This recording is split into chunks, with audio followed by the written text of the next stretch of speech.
Cordial saludo y feliz noche, feliz Jaranzón. Bienvenido en otra edición de Nacasco Edjean, nuestra edición número 72. Na caminda para el primer aniversario de podcast aqui.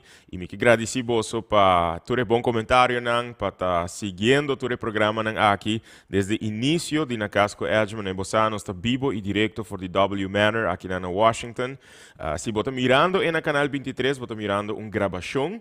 O programa a tomar lugar dia 16 de março 2022, pero se você está mirando isso aqui via Facebook, off YouTube, você está mirando el live. Mas como você, 2 dias passados, nós estávamos tendo uma edição, que a mim queria lotar uma edição que a mim não vai conversar com meu invitado, pero tudo coisa volta, ora como invitado, avisami, que a mim está que eu entrevistar, e ela vira programa de mais de 2 horas, e a trobe me que agradeci Amy Richards, que faz o programa assim extra especial de Luna, também na Arthur e Team Go Cultura, que a preparar algo que seguro me não estava espera, e que te ainda está tendo uma boa reação, uma danke na tua gente para vossa presença, para vosso comentário, para vosso sostém e apoio de tur tempo, já que a Luna o programa eigenlijk quando nós explica agora assim, de 28 anos de farándola, e eu estou agradecido que me portem a oportunidade de fazer tudo isso aqui e também tenho a oportunidade de ser conhecido com milhares de pessoas que durante minha carreira me podem experienciar em concerto, em programa, pero maneira como me estou avisando desde o princípio de podcast aqui, é muito importante para nós por conversar, para nós por criar plataforma para assim pôr enfoque, riba tópico interessante, tópico de interesse e conversar com pessoas que tem como propósito para não somente na vida e no entorno porta exitoso, mas que tem como propósito e compromisso para criar bem-estar, criar oportunidade para outros também e criar desenvolvimento positivo, desenvolvimento cultural, desenvolvimento econômico, desenvolvimento social para Aruba e algum dia com uma visão bem mais grande para o mundo, eigenlijk, mas que o seguro está Aruba está beneficiado de visão e de ação que a pessoa aqui está tomando. É importante que esnan com minha conversar com nante a tour, não está dispapia só, não está walk the talk. Se boa walk a invitação, awe cabari para Facebook, por mira, que awe me invitado, está uma pessoa que quizás não está desconhecida, a mim seguro que não, que para hopi aia esse evento e hora que o artista vai apresentar na algum resort den último ano, vou ir de tende o nome aqui para mim será conhecido com tiki mais de cerca de bina o último projeto que Go Cultura hasi e honestamente seu projeto fora o último que nós também papi DJ a fascinami mais a hopi mes e hora que ela avisami que está desejar para sua companhia e para esta aliado importante do setor cultural e setor criativo. Uma vez que você me sei, vou considerar a mim também como aliado importante dibo. Sobre a maneira que você pode escutar dentro do programa, me firmemente quer que desenvolvendo mais pilar econômico para nossa isla, nos porta hopi mais resiliente para qualquer situação desafiante que apresentar dentro caminho do país Aruba. E claro, me convenci que a indústria cultural e criativo merece sostém e merece de guardo desenvolver, não somente reconhecer, mas desenvolver. E agora me entende com gente bisa que quer estar aliado desse aqui, a pessoa pode considerar nós também como seu aliado. Então, pensei também nós temos awe, de W Manor, Franz Sydow, que aceitar a invitação para estar junto conosco na Casco Edjean. Para mim que o programa começa a me dizer, ok, Franz, nós sei conversar em Papiamento, nós sei conversar em espanhol, nós sei conversar em inglês. Na qual idioma nós também fazemos o programa? André, como você, verdade, me tive par de anos vivo na Aruba, e me não que passa vergonha por bando. Me digo, não, é great que eu tinha intenção e eu tinha gana de purba, pero me quero para conversar livremente em idioma que você sentir livre, em idioma que você sentir cômodo para conversar em G. E happens to be que digo, ok, please vão assim em inglês. Nós turta compreender idioma aqui, dessa ideia para nós conversar, compreender outro, e muito importante, sempre põe atenção no mensagem que você passa via a linha coral que você corre via a conversação que nós temos. Franz, boa noite. Boa noite, Edjean. Buenas noches. Good evening. Bom-vindo, welcome. Welcome to W Manor. So I'm gonna switch to English. Please, Very happy that you decided to visit us, that you decided to honor the invitation. We've had great conversations, and your projects really fascinates us. The projects fascinate us, and as I said in the introduction, anybody who tells me that they want to be a very serious and important ally to the creative sector, to culture on the island, I consider them to be well, I tell them you can consider us also to be good allies. And as I said, your projects really fascinate us. But then we're not just gonna talk today about projects or businesses. Obviously, I want my viewers to get to know you a bit more. But then I will give you the opportunity to just say hi to everybody who's watching. Thank you. How's everything? Well, thank you, first of all, for the invitation. You have a beautiful house. Thank you. Office, get together, beautiful place. Congratulations, and thank you for honoring the invitation. I'm really looking forward to talk to you about certain things of my life that obviously Aruba has, giving me so many opportunity, family, love, future, present, and past, and it's all coming together, and we're very happy to be able to talk about this. Before we really delve into your current projects, maybe your past projects, I always ask my guests to kind of talk a bit more about who they are, where they come from in a nutshell, because you seem to have a pretty interesting life also, just like other guests that have been on the show. And when we spoke, I think this was in November, when you told me you were born in Venezuela. Yes. Obviously, I kind of felt familiar because my grandfather was born in Venezuela. And then I thought this is the story of so many people that were born in that country and have migrated to Aruba and have made Aruba their home. Yeah. What is your story? Where does everything start? Like you said, I've met so many people here in Aruba that have come from different places. My story is that I was born in Venezuela. My dad is actually a German. He immigrated from Germany when he was a kid to Venezuela, running away from the war at the time. Okay. My mom is Venezuelan, and I grew up in Venezuela. My childhood was basically until I was 15 years old. Everything was in Venezuela, in Barquisimeto, Venezuela, which is an industrial agriculture city. And then I'm going to talk to you about this because tennis is a very important part of my life and to my kids. So I always played tennis. I was 6 years old. So I earned a tennis scholarship when I was in Venezuela to go to United States and play for the school. So when I was 16 years old, I went to Atlanta, to the University of Georgia Tech, which is at engineering school. And I studied there for 5 years, and then I came back to Venezuela, and immediately after that, I came to Aruba. Oh. So I was 26 years old when I came, and now I'm 52. So I have to say that I spent more of my life here in Aruba than anywhere else. Okay. Yeah. How was it for a very young teenage boy to grow up in Venezuela? I saw that you were born in the late 60s, the early 70s. Yes. Yes. You were probably experiencing the golden times still in the country, right? Oh yeah, that I tell you, I was very privileged to spend my childhood in Venezuela at that time. The 70s was booming in Venezuela. Yeah. Even the 80s and in the 90s. So I was very fortunate to live a life full of a family, cousins, uncles, and full of love. I mean, and the country was itself very promising economically, socially. And again, I mean, Aruba was a big part of our childhood also, because we used to come here for, like many Venezuelans. I was going to ask that. So yeah. do you remember your first time on the island? I do. I was 8 years old.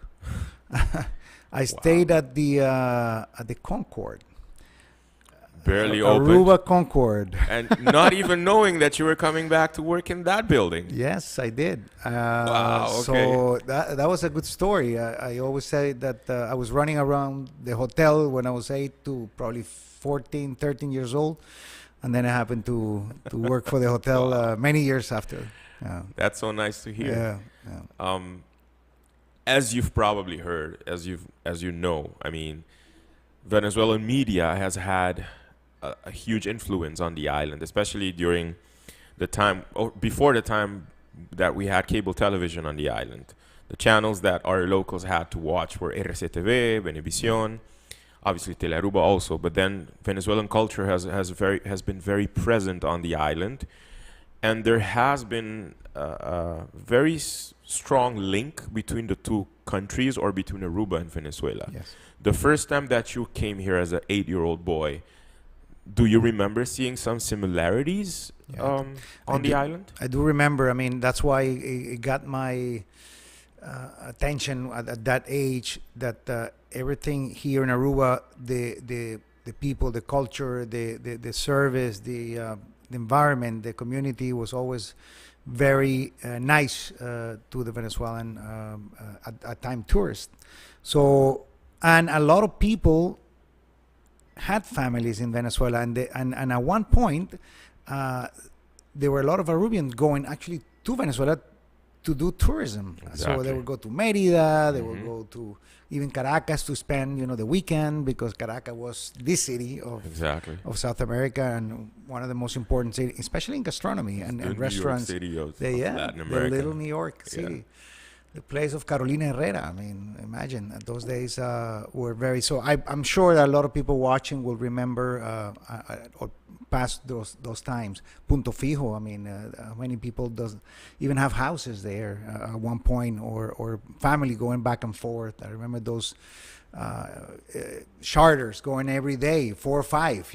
Like you're going 10 minutes, 15 minutes, boom, you're there. I mean, the relationship is obviously very fraternal. And I always say that the mix that Aruba has, it's quite amazing. You find very few countries that has that kind of mix, and the opportunity to speak 4 languages. I mean, that's incredible. I mean, you tell that to people that an American that come here, I mean, they barely speak English, and that's it, exactly. Right?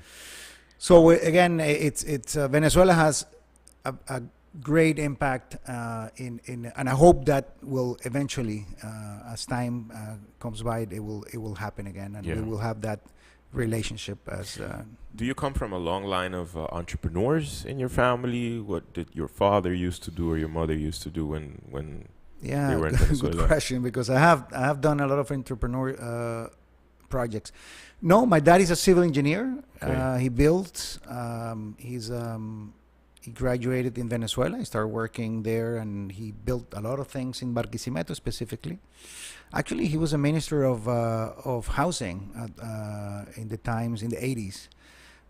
Minister of Housing. Yeah. National government? Yeah, the national government. Actually, it was 3 years in the government. He built the most houses ever. Under which president was that? Luis Herrera Campins. Wow. Yeah, it was 1981 to 83, 84.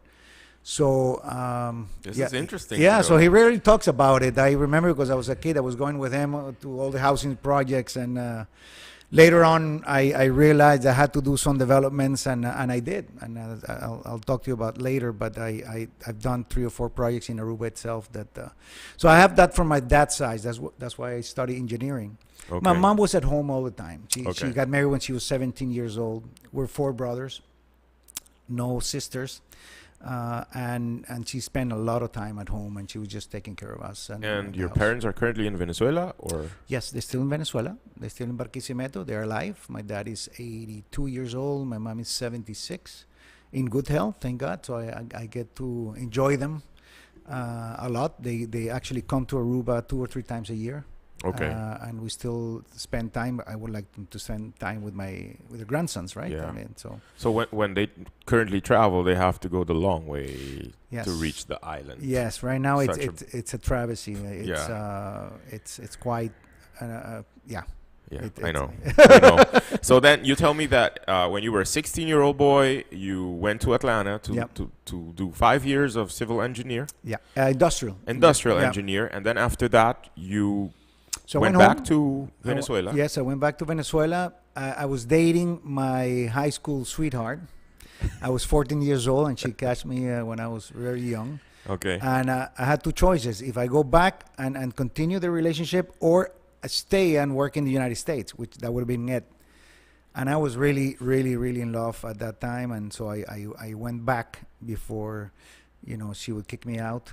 Okay. And there were many opportunities as well there in Venezuela. I always wanted to go back and contribute to Venezuela, because there's so many opportunities there. So I decided to go back, and I worked a couple years there in Pepsi Cola with the Cisneros families, who later on they were the owners of the Wyndham Hotel. So that's why I got to merge into that hotel, which represent. I tell you, we have a chat group at with the Wyndham and Westing, and it seems like we have like 250 or something like that in the chat group. Still communicating with each other. Still communicating. It's nice. Just it was really a family. I mean, really, and that you don't see anywhere else, especially in the hospitality. There's so many changes and. That doesn't happen. That's one of the things I really like about Aruba. What's your best memory from your country, from the time you lived in your country? Just going in my roller skate through the quadra there, through the block, just going around in Christmas and New Year's Eve, and be able to do it freely, just without thinking that there was somebody's gonna get you. It's just that those are my or playing metra canicas in school. I mean, that sense of freedom that you had in the country was very gratifying. So then, a while back, you told me you came to Aruba when you were very young. This was in 1990.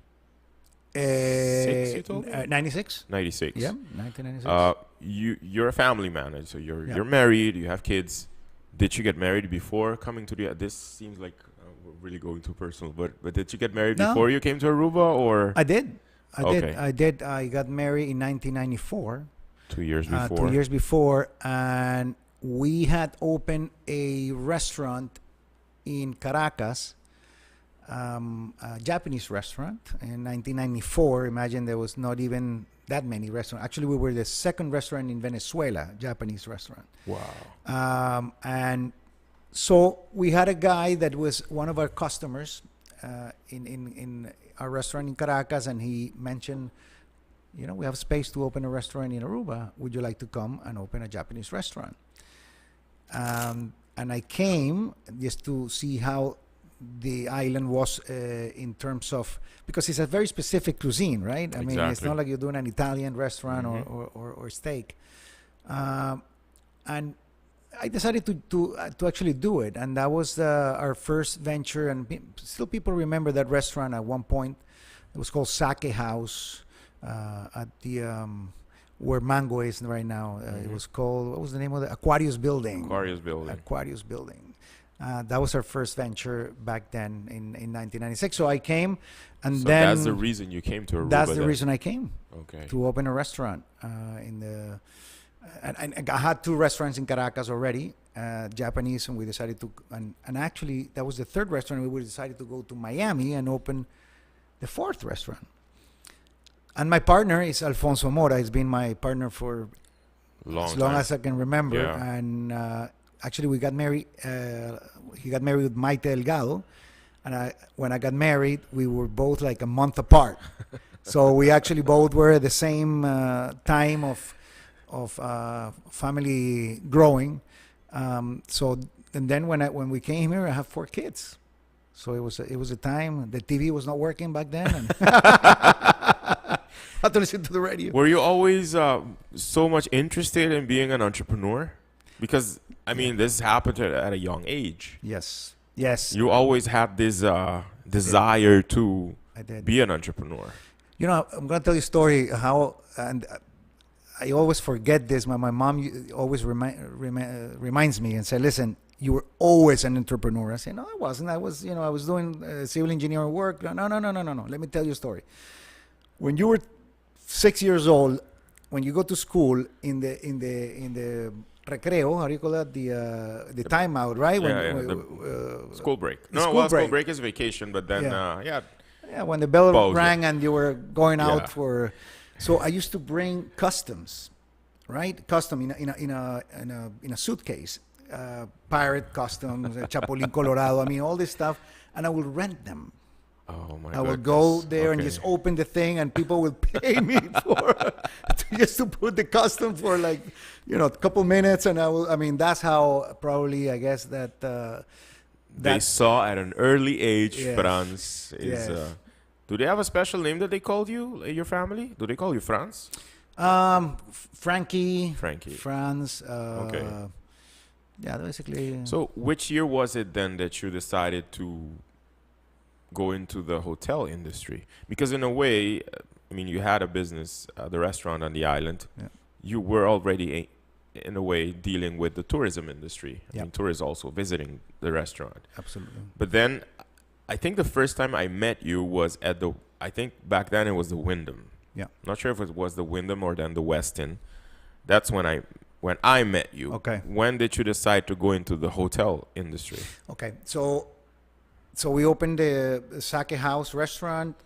Then we opened another restaurant called Cuba's Cooking. Oh. That was with Douglas from Aruba Nights. And then we opened Passion restaurant, Passion, in North. Yeah. So that was the third restaurant. And then on that time we had it was September 11 of 2001.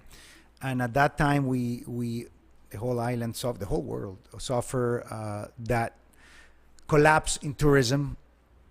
And I had to make a decision because the restaurant was nobody coming in. And I had to pay rent, I had to pay the employees. So one of my good friends and customers was Alfonso Riverol, who was the director of the Wyndham Hotel. Yeah. So I haven't heard that name in such a long time. Wow. He's a person that a lot of people remember here because at that time he created a lot of good memories and entertainment, a lot of entertainment too, especially with the Cabaret Royale and the obviously the Cuban dancing. But so at that time I went to Alfonso, and I have worked for Cisneros in the past, and Cisneros was the owner of the hotel and Riverol was the director. And he always told me, Franz, whenever you need a job, just let me know. I'm be glad to give you a job. So I went there and knocked the door on right after September 11. I was going through rough times here with the restaurant, and I said, Alfonso, here I am. I want to work. I want to give 100% of me. I have my family, so take me in. I promise I won't let you down. And he hired me. And I stayed there for many years after that. What would you say then would be your proudest moment working with that hotel, with that hotel chain, or with the hotel? So the hotel went two phases, right? The Wyndham times, and then we were able, I say we because I was part of the team, to sell the hotel, the property, and then the chain Westin came on board. One of the proudest moment that I have to say that it was very gratifying was doing the Food, Wine, and Art Festival. And I did that for like 4 years. It was such a great bonding. That's how I started then bonding with the local community, with the artists, That's painters. how I met you. That's where we met. Yep. That's where we met. And a lot of people that I see now, many years after that, I'm back in somehow, some form, in the art form. That was my relationship, because we were the first art gallery on the island in a hotel. So and that was because I insisted, Riverol, that we needed to have a place for the local artists to expose their art, because they were doing it obviously in an informal way and going to the hotels, and they would put in the suitcase, getting the things out and coming back. But I thought that we needed to host them, to give them a place where they can actually rotate their art, and that we did at the lobby at the Wyndham and then Westin. We did that, and that was very gratifying. Why do you think then that, in your opinion, art is so important for Franz Sydow? What do you see? What benefits do you see in it? I believe that you need to have some form of expression, that you need to communicate and express it somehow. Some people do it through music. Some people do it through art. Some people do it through sports. And I just believe that the connection you make with art is very special. Goes way beyond it. It's more introspective in a way, and it's more sincere in a way, to see how people see life or see situations or see different. I just like that feel, and also because at that time there were few artists. There were not as many as today, but they were having a hard time. It was very hard. I mean, I can relate to that. I had my hard times, and I can see why, with such talent that we had in Aruba, why would they were going like gypsies and going, from one place to another, which is okay, but we needed to really host them and give them a place which they deserve. So that gave me a lot of and very gratifying, and make that connection. Yeah. I was always wondering why other resorts did not take this as an example to kind of open a space to help expose the art, not only to the locals but also to the visitors, because I see that visitors are very interested in knowing what is the expression on the island, what is the sector doing, and then they buy the art. Yeah. I mean, I'm pretty sure that much of the art that was displayed in that gallery absolutely was actually bought by visitors, and it helps also the artists to, in a way, become more sustainable. Yeah, and we did, and you can mix it. I mean, we did a lot of events with our gallery, so we were doing with groups. You're going to meet and greet our local artists. So you had a group of 10, and then so 1 week 3 or 4 show up, the next week with wine, and we were doing it constantly, and you can see how that worked, and how we were shipping those art back home, and it's an experience. It's really an experience to actually. Do you believe you have any creative ability, artistic ability? Oh no, I'm really bad. I'm really bad. Do you try to be creative when you're working on some business ideas, or? Oh, that I am. Okay. Of course, that I'm very creative when it comes to ideas. Definitely, I have a feeling that gives me in the project that I have been. I've been lucky to have been, not in all of them, but most of them I've been very successful, and it has to do because you do it in true belief and always giving. Yeah. Not just taking, but giving. And the more the better you involve people, talented people. I don't do this by myself. I mean, we have a group of people around me that makes this possible. But yes, in that creative I am. Okay. Sports, I'm fairly Much good. better at, but very good at sports. Don't put me Tennis saying, especially, right? Yeah. Now, you did mention getting married in Venezuela. Your wife's name is Pilar, right? Yep. And you have 4 children. Yes. I had the pleasure of getting to know one in November, which is Federica. Yes. She is an artist. Yes. I mean, I see her dancing, and she's very expressive, and she is extremely creative. Yes. What about your kids? Were they born on the island? Yes. So they were born here. They spent most of their life, their childhood. They also 3 out of the 4 play tennis as well.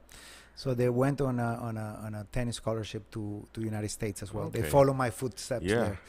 What happened is that, I mean, and this is very good to bond with your kids. If you follow a sport, or you do a sport, or music, whatever you do, involve them in the things that passions you. Because at the end they will appreciate that. So what I was doing on weekends when I had the chance in the hotels, because the hotels work, I was just telling you, we're working 14, 15 hours a day. I will take them to the tennis courts, and I will just throw in balls there and spend time, 4 or 5 hours during the weekend. So they start to play tennis, and they develop that skill, and so they went up to school. So Franz, the oldest one, is 26. He graduated from Charleston, South Carolina, and then I thought he was going to stay. I thought most of our kids were going to stay in the States and work, but no. 2 of them already came back, and the other 2 are coming back, which are graduating in May and in December. So they really love the island. They love the family. They want to stay close to us. To their friends, and they're not afraid of coming back and contributing. So is Franz. He works in the Laboratorio de Servicio with the Aruba Growth Fund. Federica works at the Ritz. She followed the hotel steps as a dad. Although I have to say that she likes everything, the dancing, this one, the social media. So she's good at a lot of things. So she's very versatile. And then Patrick and Frederick are coming back in May and December, and they're going to be working as well here. Is it a conversation that you've had with your children asking that specific question? Why do you decide to come back? Do you ask the question? I do, and we have.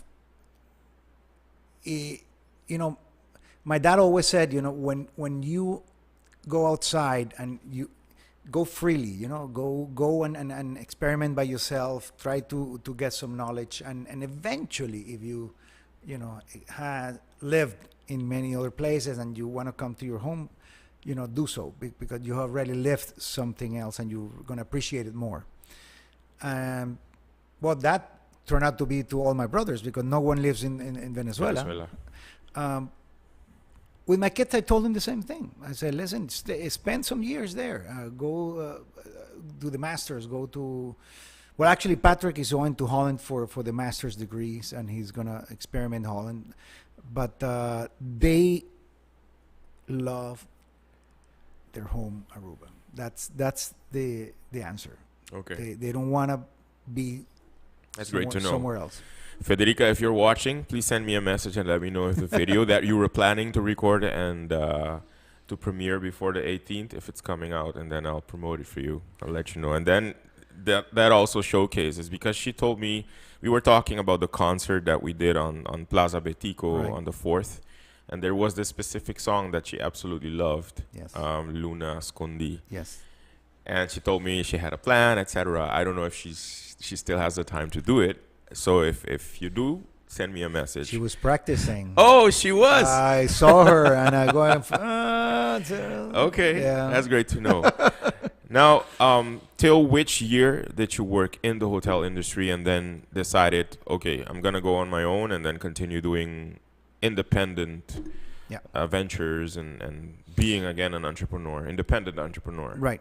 So at Wyndham, they sold the hotel to Westin. I was director of food and beverage. I was director of operation. I was a resident manager. So I scaled positions at the hotel. And then there was a group of friends that used to come to the hotel, and they asked me to be the general manager of this hotel in Barquisimeto, which is a Hilton, that actually my dad built.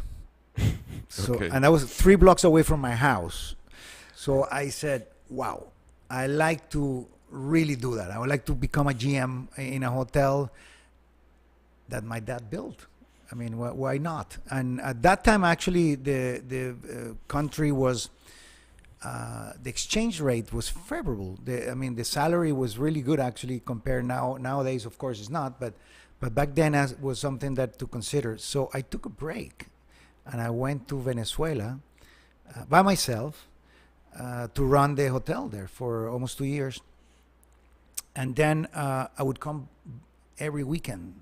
I was coming for 2 years every weekend to see my family. Yeah. So very, very intense. You get used to after a while, but it's something that you get tired also. Yeah, of course. And then, so I decided to stay in Venezuela a little longer. I started doing consultant work for other hotels. And after 3.5 years, it's time for me to go back to Aruba. At that time, then my entrepreneurial developing came on board, and that's when I started building on the island. On the island. So that time that I spent in Barquisimeto with my dad was very influential for me, because I said I have to do this. I need to go back to my roots so I gather my family and say, okay, let's start doing some residential work in Aruba. So we started at that time. We built where I actually live now, which is Sunset Residence in Eagle Beach, next to the hospital. Then we continue. We're very successful there, and we continue to do in Isla Bonita in Bugurui. That's another 35 apartments. And then we continue to do in Mosaic, which is 8 apartments. And after that, things started getting a little more up the hill. I wanted to actually go from residential to hotels. Yeah. I said, okay, this is a time for me to go into the hotel. We had a project back then that it was a wellness resort spa, which was Isla de Oro, Zoetry. It was very harsh, very 8 years in the making, a lot of challenges. I remember. You remember that? I was not. I mean, obviously, I was not an insider, but I Right. remember observing and I remember following the development. Yes. Remember all the protests and remember all the press releases and everything going on in the press. Yes. I learned a lot. I can imagine. I learned a lot. But those are the things that you go through when you want to be a real entrepreneur and you want to make a difference. Because the idea of this hotel was to do something, the Bora Bora of the Caribbean. Exactly. And back then, we were actually the only one, the first one who was going to do that. Nowadays, Curacao has it, Jamaica has it, Bahama has it. So it was a whole trend. So a lot of islands adopted that concept of the bungalows over the water, which are tremendous. You are still toying with the idea of doing something like that? No, I passed the page Okay. back then. Right now, I mean, I'm doing some other works that it's still challenging, but Why do you think Aruba is so attractive for foreign investors or people who even are living here to invest in the island? What makes Aruba so special in your eyes? Wow, that's a great question. Aruba has the hospitality here is very special. It makes you really feel at home, and that you can talk to any Americans, Canadians, Europeans that come here and they adopt Aruba as their home. They really feel comfortable. They feel at ease. It's very difficult to do business in Aruba. To start up a business or to do business? To do business, it's challenging. It's troublesome. It's Why? I think we're not really up for it. We talk about the economy. We talk about getting investors and getting people. In reality, it's not that simple. There's a big difference between wanting to do people bringing to do investments in Aruba and actually going through the process. It's very frustrating, and I see that not only happen to me but many other colleagues that have come here and they have gone back. That is a shame because I think we can do much better job there. But still, your question remains: why Aruba? Yeah. And for me, in this case, is because it's my home. I have. Even with the project Isla de Oro, I remember at that time the government of Curacao approached me and they offered me to do it there. But I did not want to do it. I didn't want to move to Curacao. I wanted to stay in Aruba. This is not the first time that you experienced that, by the way. No. It's just... it's even happening now. But we're going to get to that. Yeah. In a while. But yes, there is a magnet to Aruba. And I have to say with the hospitality, is the people... it is a safe investment. We have a legal system that works, thank God. And it's just a great place to live. Great to know. Yeah. But then I have a question, something that has been, I'm not going to use the word bothering, but something that I've been wondering for quite a long time. Arthur has always wondered that. How come that an island that has been in the tourism industry and the hospitality business for, I think, almost 7 decades. Yes. Because I think Aruba started promoting itself in the 50s, yep. late 50s. We've gained a lot of experience as a tourism destination. We've gained a lot of experience working in the hotels, and I think we're extremely successful when it comes to the tourism industry. Yes. Coming from a person that has been in the industry for so long, does it make sense that Aruba as a country or a group of investors, maybe in Aruba, or does it make sense to start up a resort and call it, for instance, Aruba Vacation Club, to brand it Aruba? Does it make sense to start a cruise line, Aruba Cruise Line? Does it make sense I mean, it made sense because Yeah. we had Air Aruba, but then why not use the brand? Because the brand is well known, I think, Yeah. around the world. Does it make sense to do something like that? Aruba is very aspirational. Even the name Aruba, I mean, if you mention it, the semantic of it is really catchy. And it's funny, but that happens. There are some countries that the name is not doesn't ring, but and those are the people who have not even been here to Aruba. But our repeat guest that comes to Aruba, it's 7 to 8 out of 10. It's huge. I mean, obviously there's a lot of timeshare and there's a lot of houses. People are more coming and buying houses and spending more time. But yes, Aruba can be exposed in different markets and try to gain momentum with the name. That's one of the things we're actually doing with the new project, which we're going to be talking. But we are just, even when we were playing tennis, we played in Europe, in Czech Republic. And they don't know what Aruba is, but once they see it that you were representing Aruba, and they will go online, it was paradise for them. To Caribbean and the weather and the people makes the whole experience. So Aruba has a great potential and many space to grow, much more. Do you think even with such a seasoned industry, I mean, we've been in the industry for so long, as I've said, there is space to diversify, there is space to try out new things? We need to. I think we need to. I think that that's one of the things that I truly agree with what in the last 8 to 10 years we have been trying to diversify. I mean, we live out of tourism. 96% of our income, of our well-living, comes from tourism. That is going to be very hard to change. I don't think that there's any other industry that will substitute our tourism. I think we have mastered. People look after Aruba for advice and how we handle tourism here. So we are, I believe, leaders of the market when it comes to tourism.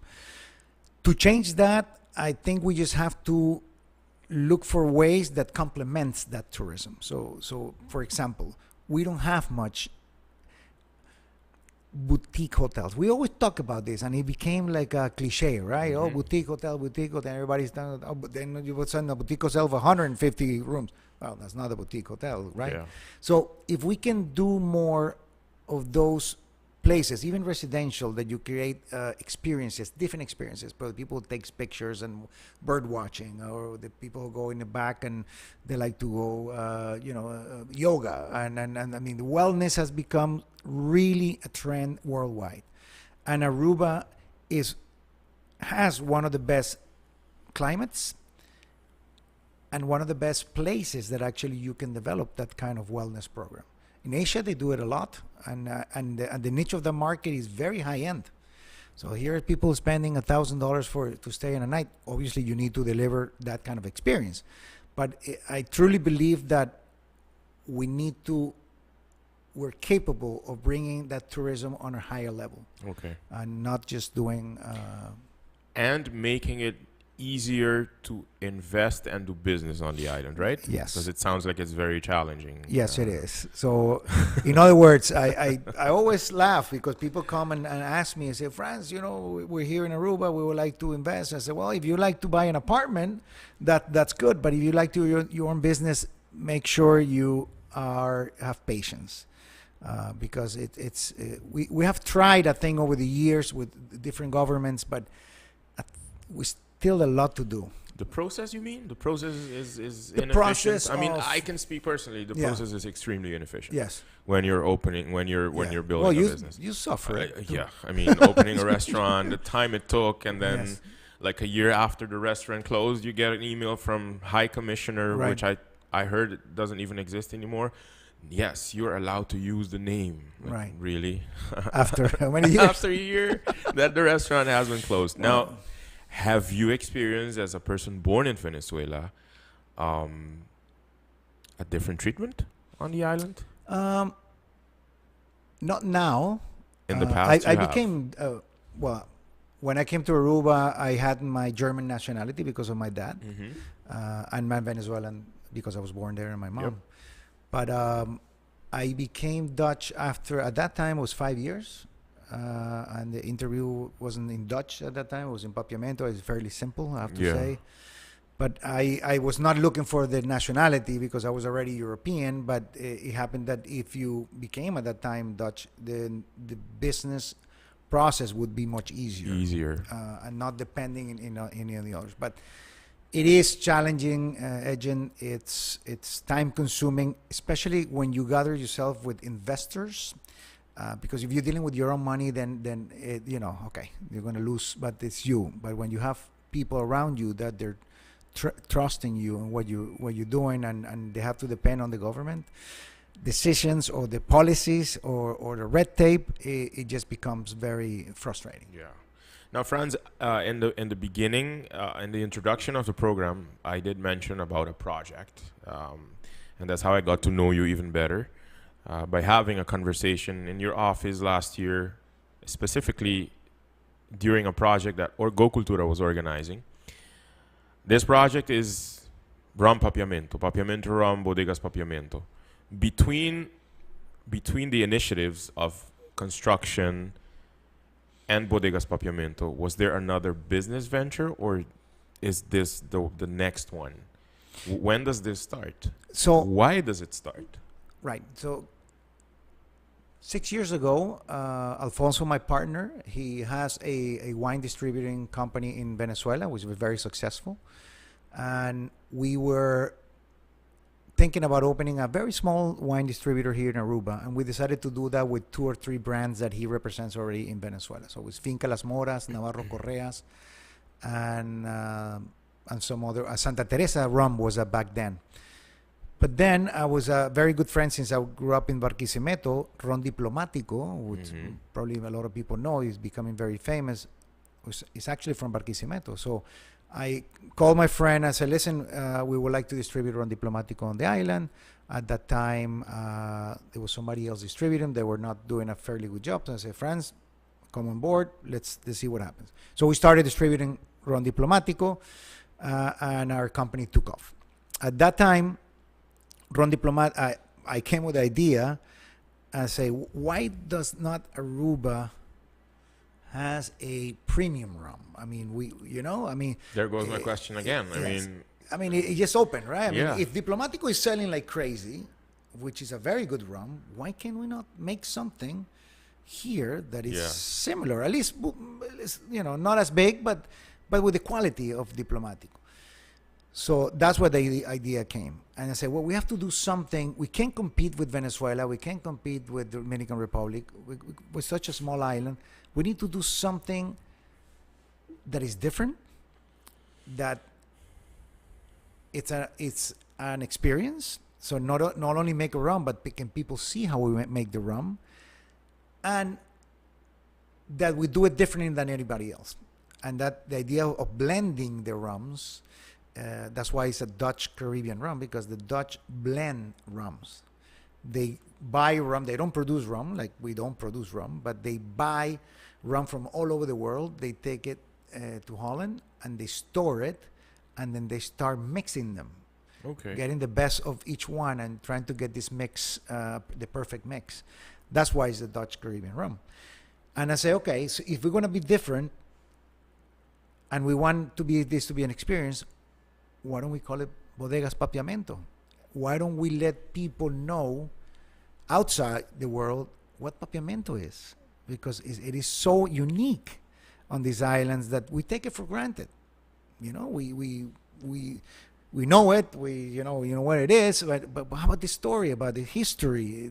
Why this happened? So I started investigating about the Papiamento, and it happens that it's related to rum. The Papiamento, at some time, it crosses the path of the triangle of rum. So this thing started making more sense. Okay, so we have Papiamento, we have the rum, we have an experience, we need to do this, we need to do that. So it just starting all making sense. I went to the registry to register Bodegas Papiamento, and I said, well, before I do that, I need to actually call one guy. and make sure he's okay with it, because his blessing is very important for me, and that was Edward Ellis. Okay. Because obviously he has Papiamento Papiamento restaurant, which has become a Stable. landmark here in Aruba. I say, I need him on board. I need him to to be, you know, that he likes the rum and he likes the idea. So I registered the name. I called Edward, and we did a blind tasting at his restaurant when I had the rum, and he loved it. So we got that blessing. And then the challenge was then, how can we expose this to people to actually can come and see how we produce rum? Because right now, the rum that we are getting, it's a selection of rums from the Caribbean, 5, but we're doing it in Panama. So we want to do it in Aruba. So the pictures that we have, we're going to show a few pictures right now. Is the rum being produced in Panama? Correct. This is produced in Panama. We do the blend in Panama. That's the team. As I say, I'm not the only one on this. We are a group of 5 or 6. Even we have some local investors also that they believe in the brand, and they have joined us. But then, all the while that you're talking, Franz, why rum Papiamento and not rum Aruba? I think I have the answer for that. Good one. Yeah. Because you have an answer? I do. Actually, it was all, and that's why you see here it's called Aruba Reserve. So actually, a lot of people, they don't mention it by Papiamento. They say the Aruba rum. Oh, okay. And that was not my idea. It was our graphic designer. He said, you need to put the name Aruba there in a bigger format. Because you were talking about the rum being mixed by the Dutch. Yeah. Our language is also a mixture. And you said a few minutes ago, that by creating and by combining, you create the perfect rum. Yeah. And then as a local, I would like to think that all these languages coming together, harmony and creating the perfect language. It's a beautiful thing, I think, to link to the name of the product. It's related. And that's the beauty of it, that it can actually transcend frontiers, because then you can let people know about Papiamento.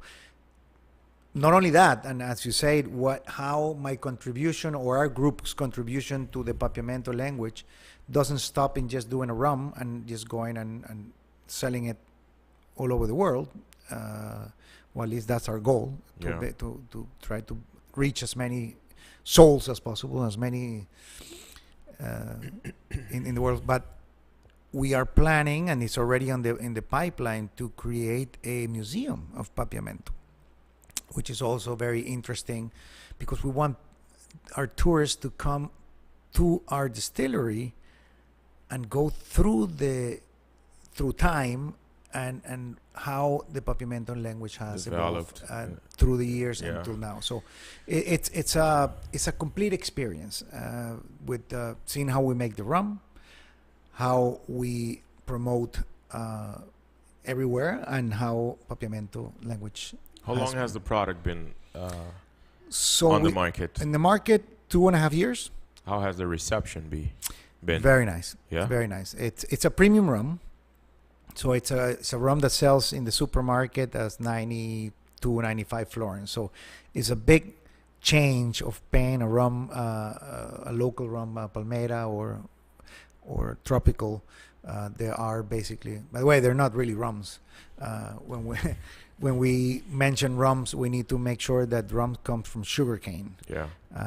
And that's how you can be called rum. But anyhow, in this case, the big difference in pricing from this kind of products and ours is a big gap. So the introduction has been good. We have been in many. We're becoming more and more accustomed people having a great product. But we started doing with it because of the pandemic. We started reaching to the export market. That's one of the things that I also want to talk about, is that because we had the challenge of not selling the product in Aruba, other markets were open to actually getting the Aruba reserve. So we started exporting into Europe, Germany, Holland, Spain, Czech Republic. Now we're entering the United States. So that has been very gratifying because it's finally Aruba. That's where the potential is. There's an export. If you get a good idea and you put it into a reality, that can become something, because Aruba has, as you say, the name. Same with Aruba Aloy. Yeah. I mean, it's our pride, right? Aruba Aloy is a pride that we can have that and say that it's from Aruba. Same. I hope that Bodega Papiamento can soon be on that stage. A person that leaves the island can buy this in the airport, right? Yes. And I assume that this is an extremely popular product in the airport, especially for visitors leaving the island. Yes. So that have you experienced moment that they've been sold out? Yes. Yeah. Yeah. So we did. We produced our first batch, and after that we thought it was going to take. It's very hard to produce this because it takes a lot of time. Okay. And it's 5 different rums from different countries. So actually, you need to go and get these batches, these barrels from all these countries with the specific specification and bring it to Panama. So every batch takes longer than just going through the pipe and just producing alcohol. So we need to plan ourselves very, very much. But yes, at Dufry, the airport, we sell it. It's actually the second most sold product at the airport. So that has shown us that people are willing to take a gift or a remembrance of Aruba with a premium product. Now today, before we continue talking about Papiamento rum, and you do mention Panama, and I was going to ask later on why Panama and not Aruba, you did bring a book. Oh yeah. That book was actually produced and launched much before this product, right? Yes, absolutely. This book is actually Tastes of? Aruba Taste and Tales. Aruba Tastes and Tales. Yeah, so we did this 15 years ago with a friend of mine, Elisa Green. She's a James Byrd Award-winning author, which is I would say one of the highest awards that you get as a chef and as a writer. And we did this when I was working at the Wyndham. So there's a lot of papers inside. It's the only copy I have left from the many that we actually printed. But that was a very nice experience. As a matter of fact, we're printing our second edition right now. It's going to be, again, Aruba Tastes and Tales. It's called... second edition. Actually, it's called Aruba's Papiamento. There's the first page. Yeah. So I get Aruba's Papiamento cuisine. Yes. So the melting pot... I think this was not planned for me to see this. Well, we are starting to Primicia. to promote the book. This is one of the reason we're doing this as well, Edjean, is because... and it's also related to the Bodegas Papiamento rum and the distillery, is a group of people have noticed that we can actually participate in a culinary city of Oranjestad. Yep. And you've talked to this about before in your program with Ralph Rumsen. Hi, Ralph. And he should Saludo for Ralph. Watching right now. Yeah. And he has great ideas, and with the sister cities, and becoming not only that, but becoming a culinary city of the world. Yep. And these publications also help a lot in that. A lot. That basically what you're doing is you're gathering all that information from the restaurant, from the recipes, from the cuisines, and make it in a way that you perceive Aruba as an international destination, that you find all these cuisines. So, and that's the feeling I got by looking at the pictures in this book. You do get some local feel, but then there is also an international feel. Like it's Arubanized, but then you do see some international dishes. Yes. So you're telling the story of Aruba through food. Basically, and 1/3 of the book 15 years ago was local recipes. We gathered local recipes from Arubian houses, people, relatives that they wanted to share their recipes with us.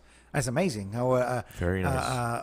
A sancocho here or a quechillena in Palm Beach is different than the one in Santa Cruz. I mean, no, I do it this way. No, I do it that way. So it's very funny how how everyone has their own recipe. So we wanted to actually include more of the local recipes on this book because we wanted to make it more also that tourists can actually foresee our cuisine. Our cuisine in Aruba has changed a lot from the 1800s, and it happened because of the influence that you get from that time, the immigration, because Aruba immigrated in certain stages of our history. People from different countries have migrated to Aruba. So at that time, people from throughout our entire history, actually. And that influence came with food, with the cuisine. So people from at the time of the refinery, people from Granada, the islands, and that was an influence. The Dutch had an influence. Venezuela. Colombia lately also. So that has all those Asian countries, people from those Asian countries coming to Aruba. Yes, amazing. So it's very unique, very unique, and very. It's not a fine cuisine, but it's more a soul food. Yeah, it's soul food. Definitely. Yeah, it's soul food. Going back to your amazing project, Bodegas Papiamento, Papiamento Rum. Rum connoisseurs from November till now, I think I've spoken to 3 or 4, Ruben Garcia being one. Oh, okay. He loves it. Oh. I mean, I'm not a rum connoisseur, and he says, this is amazing rum. Wow. And this is really high quality level rum. I saw that you've won prizes internationally because of Papiamento rum. Yes. And that's, we have a few pictures of okay. Premios. You won this in. So we started in Lisboa.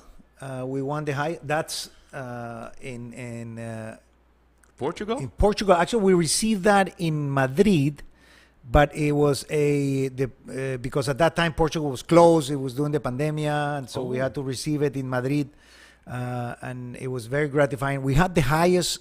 There were like 55 rums, and we got the highest score. So Papiamento, Aruba Reserve got the highest ones. And then the second one, the Sugarcane Spirits Award, it's in France, and we got to the finals there. We didn't get the medal, but we got to the finals. That one probably was 1,500 rums. So we were up there. We were in the top 30, top 40. I can only imagine your pride and your happiness it shows, for us it's very important to. This was in Portugal, right? Yes, so that's when they called us, and that's Alfonso, my partner, with Maite, and this lady here. She's amazing. She's 85 years old. She's the first enologo female in Spain. So she transformed the wine into female. Amazing lady. And that's good video. Which year was that? This was 3 years ago. I think it was 2019. So it was during that pandemia, early pandemia days when it was not that. You were telling me about. So we spoke about the rum being made in Panama. Yeah. Now I do know that a big dream would be for you to make it in Aruba, right? Yes. We've spoken in November, and you've told me and you've shown me a video of the plan. Maybe it's the moment for us to show, or no. You talked about the museum, which is part of the project. Yeah, I think it's time for us to kind of show the video of rendering of what the idea is for you to do on the island, which is not only exposing the product, but then really telling the world that the product was made in Aruba, bottled in Aruba, and then exported to the world and not only sold in Aruba. Yep.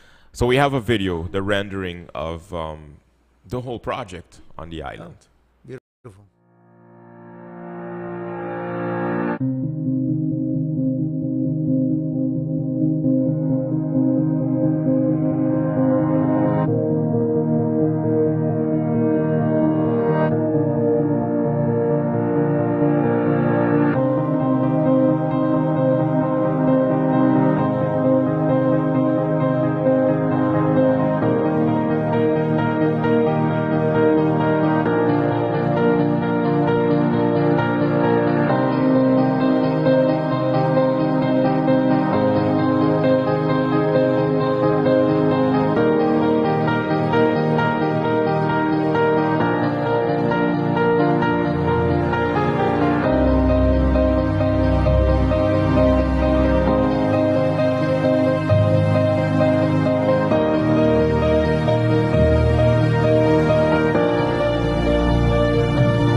This is impressive. Wow. This is extremely impressive. Now, can you tell us a bit more about the project that we Absolutely.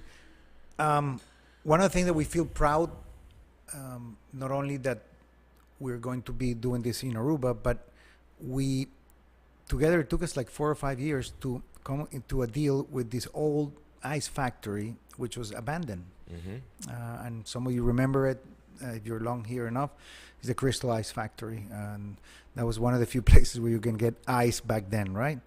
It was abandoned for many years. For those who don't really remember, this is the building that is behind what used to be the Ritz. Not the Ritz Hotel, but then the Ritz, where we went to get our ice cream and our satay basket. So it's the factory, the ice factory that's right next to it, or at the, Yes. behind it. Yeah. So it's what's the street name? Because Weststraat. Oh, it is Weststraat. Yeah. Oh, okay. It's Weststraat. I was wondering It's if it's a different name, but No. okay. So this is the building. So that's the building, and we wanted to keep as much as the building as possible, Okay. and not tear it down and build something new. We wanted to live some part of the history of that. Mhm. So you saw some pictures there also in the video where we live. We're remodeling what is existed. So basically, we're just adding the rooms where the ice, the cavas, the storerooms with the ice is actually going to be part of that coffee shop that's going to be there. So we're going to keep as much as we can to gain more roots. Just saying about that. So that's one of the things we feel very proud. Second is the location is actually on Westra, as I mentioned, but this location it's very abandoned. I mean, you go on there, but it's one of the few places still left in Oranges that is right in front of our tourists. Exactly. I mean, it's not like you're way kilometers down the road. No, you're right in front. Right there. And if you go there at night, my friend, I mean, you better hold your pockets, because I mean, you feel that way. It's not that nothing happens, of course, but you feel, and especially for tourists, we can do much better than that. Absolutely, we can transform that area. So that's one of the other reasons we selected, is because the closeness to the harbor. So actually, the cruise ships can actually go walking to the distillery and have that experience. Have it in a building that has a meaning, and basically transforming the area into a more secure place. When did this project start? This construction project? So we started a year ago. We started remodeling, as you saw the pictures. And then when we came to the part of we're adding the entrance of the museum and the distillery, at that time we noticed that we needed an additional permit, because the permit that was there was for an ice plant. So 65 years ago, when they acquired this ERFPAC, or this long lease, they had it unique. I mean, it was not commercial like nowadays, but they said, okay, it's going to be just ice plant. So when we went through the public works, they say, well, this needs to be either an ice plant or needed to go into, you need to change the use, because you're going to have a distillery, you're going to have a museum, you're going to have a coffee shop, you're going to have a restaurant. So that time we applied for this. It was probably 8 months ago. And we thought it was going to be an easier task, because it's actually very simple. The change of use of that area specifically, because it's commercial, and it's there's the zoning is designed to be that kind of projects. So there's nothing that would prevent that from happening. But again, that's the red tape. That's the part that holds and. So the project is waiting. It's waiting. It's waiting to make this change of use. Because of that, the project is on hold? Yes. Oh. Yes. So we could have done this already. It could have been happening. I mean, we could have had the distillery already open. It could have been inaugurated already. Yes, it could have been. And it's a very simple task that needs to perform. I truly hope that with the revamp of the economy, what we're going through now and the world, that we can help this project to become a reality and produce a rum in Aruba. Now you're saying that the building was destined to be an ice factory. Yeah. You want it to become a distillery, museum, I guess, restaurant, bar, etc. Coffee. Yeah. You already delivered the plan, so you had to deliver a plan and a map. Yeah. Is this what is called, Arturo, bestemming? Bestemming okay. Yeah. Oh my goodness. Yeah. Okay. And the only thing that needs to be changed then is you just need a signature. Yes, basically. Spending a signature at the Department of Infrastructure. Okay. That's basically it. Once we get that done, basically we will finish the construction, and we should be in 3 to 4 months. We should be ready. We already have the commitment to do with the museum and the distillery, and it should be up and running. Another thing that we're thinking is also to, and probably this could be a later project, but is to enhance the area, because this project, Edjean, there's very low impact in terms of manpower. This distillery or this project can actually run with 5 people, so there's not. And all our locals, we already have all the local people that are going to be working on the project.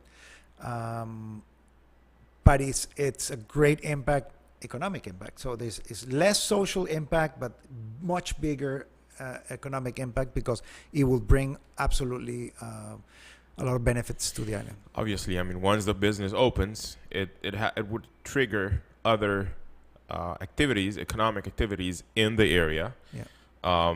You're exposing what is heritage, yes. Which is Papiamento. You are enhancing the Aruba product, because for the cruise tourists, they have something extra to do there. Yeah. I imagine that even the creative industries will have a chance with you. I mean, exposing arts and whatnot. And the only thing that's holding this project back is the signature that is missing. Yes. Yes. Okay. Yeah. So it's a shame. I'm talking about a personal opinion. I think it's a shame. We should not. I mean, we're talking about being more resilient, recovering. We're getting out of this pandemic, and I think that such great initiatives deserve to be supported. Initiatives that do create jobs, but not only jobs. I mean, the spin-off that this would create. Now, for this business to open, then you want to create your distillery on the island. You do need the equipment to create the rum. Yeah. So I assume you already have this equipment? Yes. It's in Panama? Very good point. No, it's actually on the island. That's one of the things that is costing us quite some money at this time, because all the equipment is on the island, is in the warehouse. We have all the building materials. Everything is here, and and we had to do this also with. I mean, we brought our own money, family money, and friends, but also we had a loan from the bank to have this happen, and I'm paying right now interest over interest. The more we You're losing money. I'm losing money. Yes, that's the truth. So that is why not only that we wanted to. Yeah, it's just, yeah. How long have you been paying for this? 8 months. 8 months. It's stored somewhere. You're paying rent for that. Yeah, because I planned it in a way that it was supposed to be open when we started the remodeling, and it was supposed to be happening a year ago.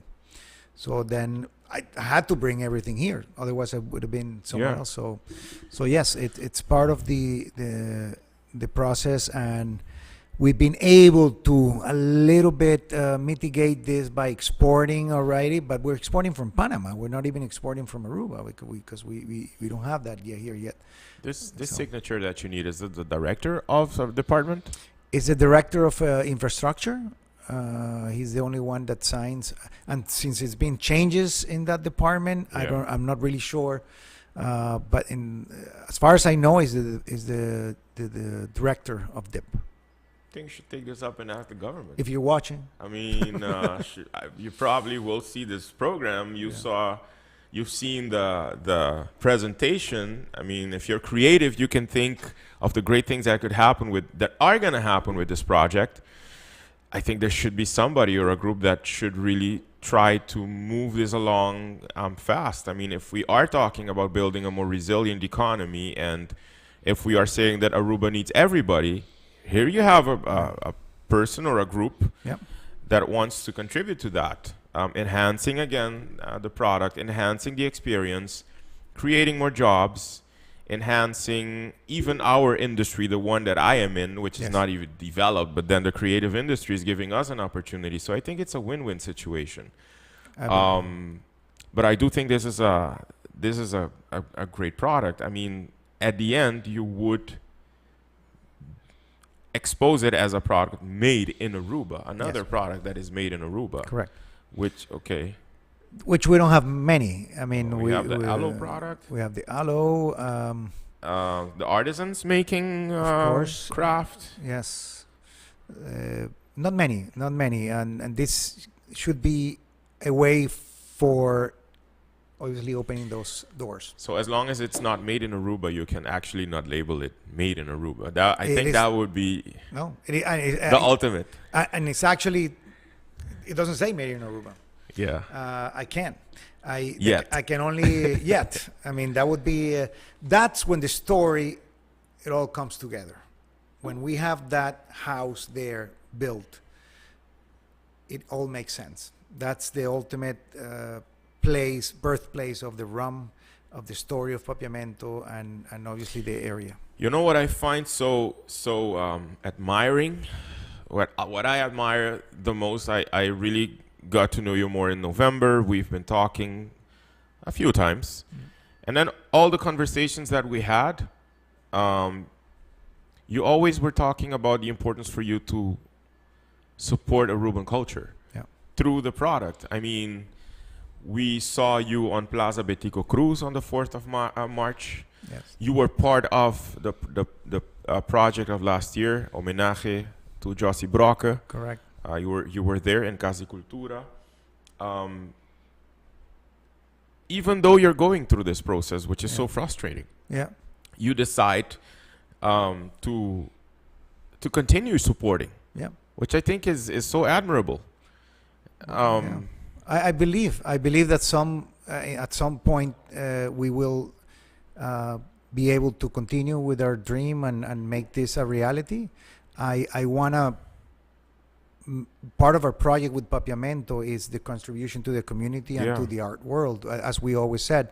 And we have done not much, but we want to do more. We want to do more. But then part of the reality is also that other islands might be interested in this, right? Yes, indeed.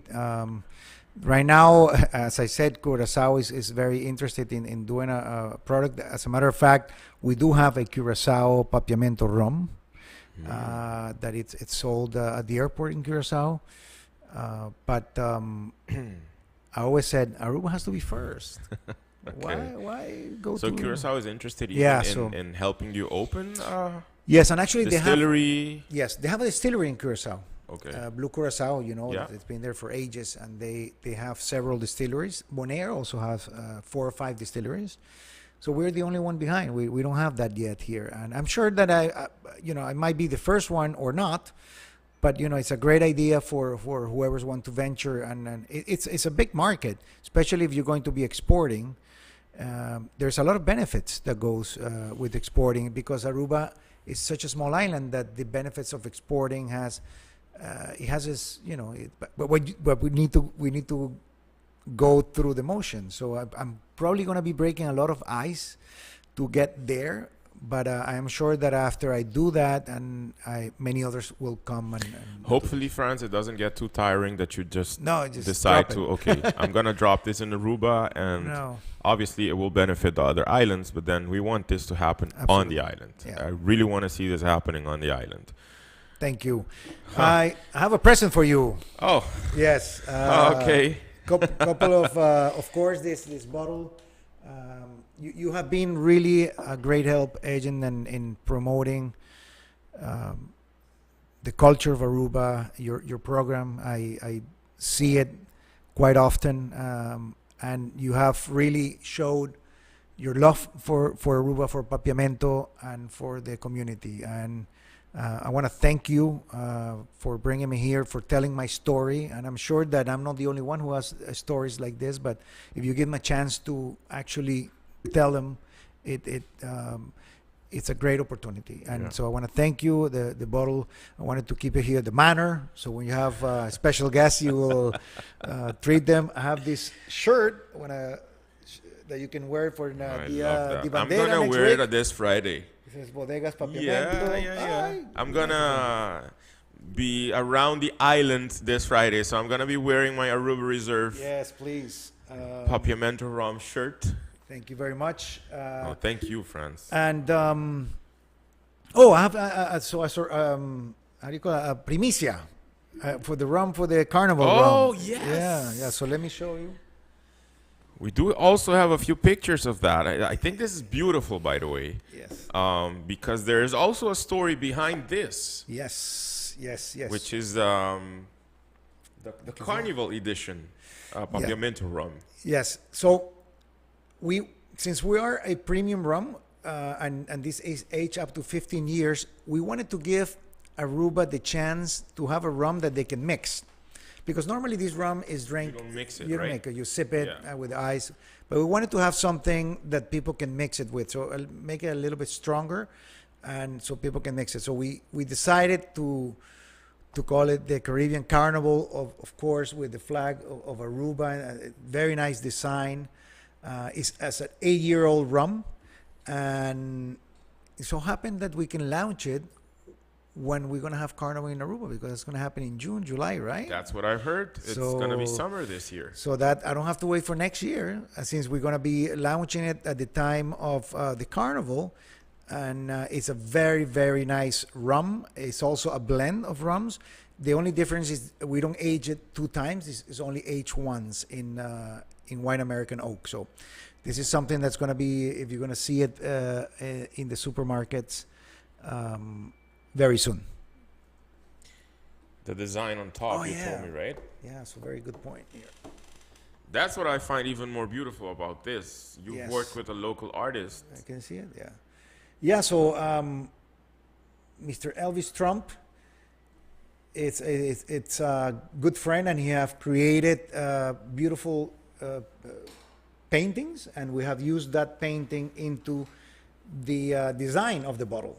So it's actually, we have his influence in this Carnival edition. It's beautiful to know. So, yeah. Again, the influence of the arts. And then you see it. So that opens the way for you to have in the future more special editions, I assume. Yes, very good point. And we were thinking of just doing that Carnival edition during Carnival, but then we decided to say, in Aruba is always Carnival. It is. So we're going to leave this edition go through all year, and then obviously tourists can take a little piece of Carnival with them home. Thank you for this primicia. It's the first time that you see this in Nacasco Ed. So it's a very nice initiative. Now, Franz, during every show, I do have 20 fast fact questions to my guests. Now, these questions can be fun. Most of them are fun. And I expect my guests to answer them quickly. Okay. All right, ready for them? I haven't seen them yet. I'll give it a shot. Okay, the first question. Do you prefer to be on a merry-go-round or a roller coaster? My life has been a roller coaster. So on the roller coaster then. Okay. What is the bravest thing you've ever done? My Federica, at one point she was swimming in the other side of the island, and so happened there was a party, and she was very little. She was probably 3 or 4 years old, and she was trying to swim, and she fell off the pool, and I happened to see her, and she was drowning, and so I just went into the pool and got her, and I thought that Saved not her because it was the act, because any parent or anybody would do that for even for my daughter or anybody who have been drowning, but I guess that made me some sort of. She remembers it until today. So Oh. yeah, By the way, she is launching the video. She sent me a message. She did? So when she launches it, we'll share it. She will be dancing on a very beautiful song in Papiamento, composed by a national treasure, Don Ramon Krozendijk. So when Federica shares this, we will share this with Aruba so that you can also enjoy this dance piece done by Federica on Luna Scondi. Okay, the next question. What is your favorite type of cuisine? it changes, and depending on the season or the trend. But I have to say Japanese. Japanese. That's why you opened the first Yes. business on the island. Yeah. What do you want people to remember about you?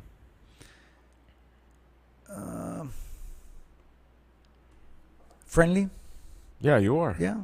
That's how I would remember you. Yeah. Very So friendly, laid back guy. That's it. That would do Okay. it for me. What motivates you in your professional life? Goals. Goals. What do you think is the best hangover cure? Wow. Paracetamol. See? Okay. What are you most passionate about? Life. Nice. What job did you want as a kid? Engineer. Engineer. What was your favorite toy growing up? Atari. See? Yeah. Okay. That was first time. Yeah. That, What talent would you want to possess if you could? music. Playing an instrument or singing? Either or. Wow. Yeah. Ever tried singing? No. Never? Not even at home? Very bad. No. At home, yes, but no. Not even for Pilar? No. No, no. I want to stay married. Okay. Is it that bad? Whoa. It's bad. Would you rather have 10 hobbies or one passion? Now that I'm getting older, the hobbies comes into play handy Okay. because I have more time to do things, and I would prefer to have a lot of hobbies so I can spend more time doing it. Okay. If you had the world's attention for 30 seconds, the entire world, like over 8 billion people, what would you say? Peace. Would you rather be able to control time or be able to know what other people are thinking? No, I don't pay attention to what people are thinking. I think time would do it for me. If I Alright. can control that, I can go back and What is the one recent trend that you can't stand? reggaeton. Okay. All right. What is your favorite drink?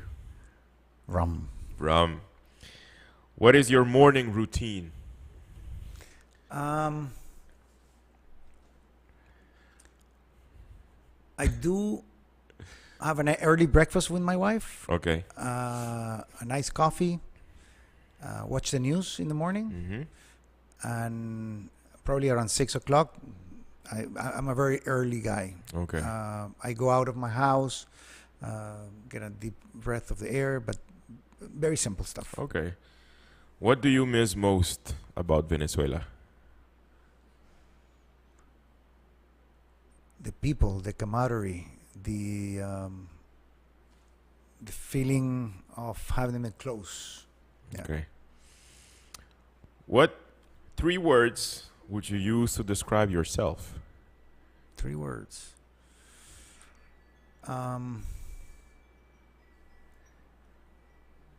Well, you mentioned it. Passionate. I am very much so. I'm a very goal oriented, and I'm a family man. Okay. What food should taste better than its appearance? Something that I see is food that should be taste better than appearance.